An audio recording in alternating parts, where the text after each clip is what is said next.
இயேசு தாம் சீடருடன் பிலிப்பு செசாரியாவை சார்ந்த ஊர்களுக்கு புறப்பட்டு சென்றார்.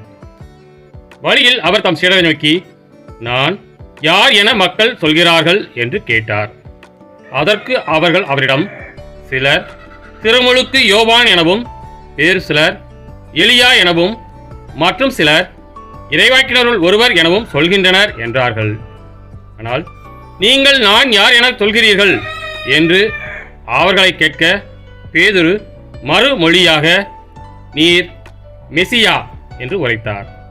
தம்மை பற்றி எவரிடமும் சொல்ல வேண்டாம் என்று அவரிடம் அவர் கண்டிப்பாய் கூறினார்.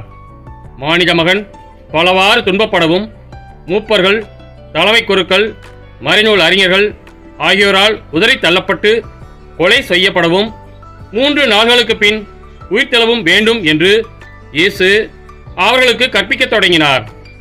இதையெல்லாம் அவர் வெளிப்படையாகவே சொன்னார். பேதுரு அவரை தனியே அழைத்து கடிந்து கொண்டார். ஆனால் இயேசு தாம் சீடர்கள் பக்கம் திரும்பி பார்த்து பேதுருவிடம், என் கண் முன் நில்லாதே சாத்தானே, ஏனெனில் நீ கடவுளுக்கு ஏற்றவை பற்றி எண்ணாமல் மனிதருக்கு ஏற்றவை பற்றியே எண்ணுகிறாய் என்று கடிந்து கொண்டார்.